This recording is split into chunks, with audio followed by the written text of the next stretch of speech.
আমরা আমরা তো দাবি করি না, গেটারের ঘর দাবি করে, জীবন সিংহ দাবি করে, ওই অনন্ত রায় দাবি করে।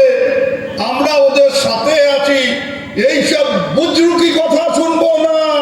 হয় বলবেন রাজ্য চাই, নাহলে রাজ্য চাই না।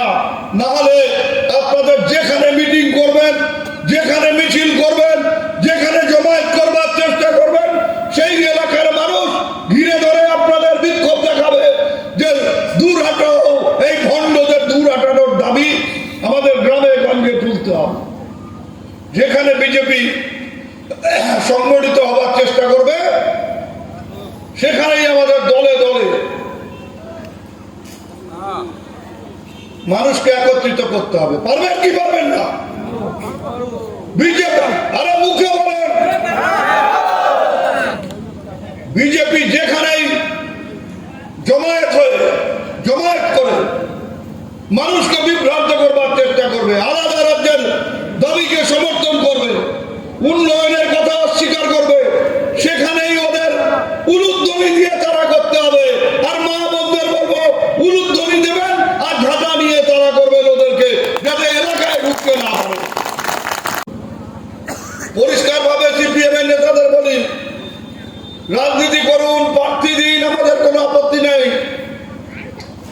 কিন্তু বিজেপির সাথে গাঁট বেঁধে, বিজেপির সাথে তলে তলে লাইন করে যদি এখানে তৃণমূলকে হারানোর কথা চিন্তা করেন, রাত্রের ঘুম নষ্ট হয়ে যাবে, সেটা যেন মাথায় থাকে। পরিষ্কার ভাবে বলি,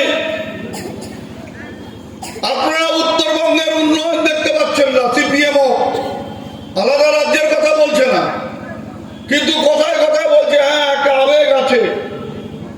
কিছু মানুষ আলাদা রাজ্যের দাবি করছে।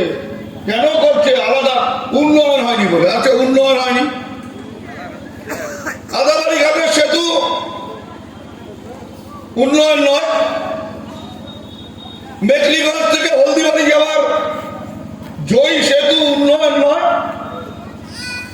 তোরসা ব্রিজে উঠলে যে ইঞ্জিনিয়ারিং কলেজটা দেখা যায় সেটা উন্নয়ন নয়, ঠাকুর পঞ্চানন বর্মা কলেজ সেটা উন্নয়ন নয়,